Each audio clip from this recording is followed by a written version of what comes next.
Welcome back to MMA Al Dente. I am the guy who picked Israel Adesanya to defeat Jan Blachowicz, and I'm here to talk about Drakkar Klose versus Joe Solecki. Solecki is 30 years old, 13-3 as a pro, and he's got half an inch of reach over 35-year-old Klose, who is 13-2-1. Almost identical records. This is a striker versus grappler matchup. Drakkar Klose will be using his wrestling to keep it standing, and Joe Solecki will be using his wrestling to make this a grappling match and throw in those hooks. Solecki has 13 wins, as I said, 9 by submission, 4 by decision. He is a submission artist through and through.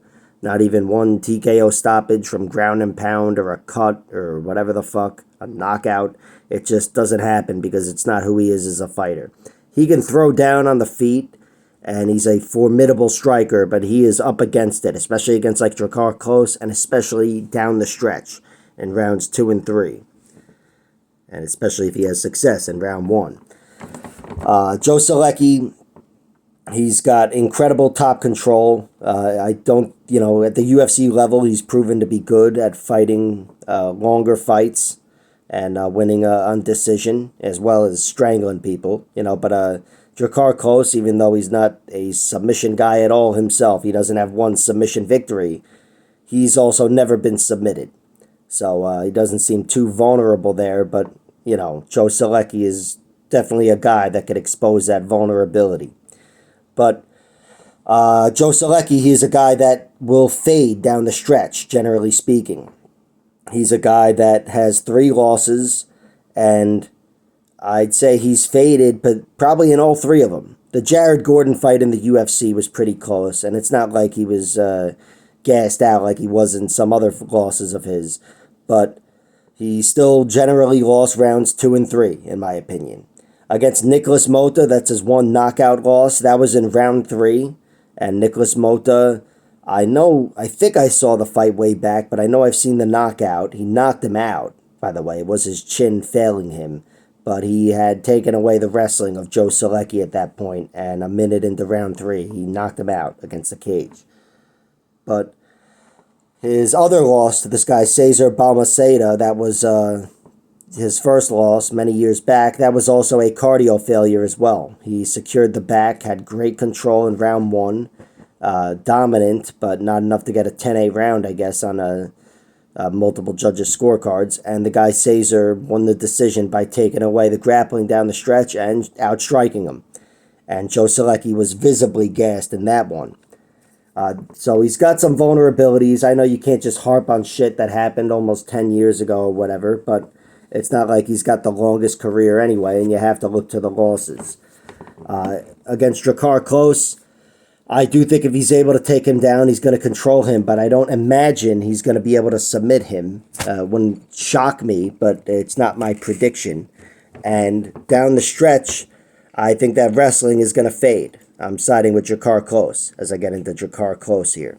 Drakkar Klose has 13 wins, 5 by TKO, 8 by decision, no submission victories, and his 2 losses come in the UFC, a knockout to Beneil Dariush and a decision loss to David Tamer. David Tamer called it quits after his loss to Charles Oliveira, but he was a good fighter with some good wins in his short UFC career and some weird fucking quotes on The Ultimate Fighter.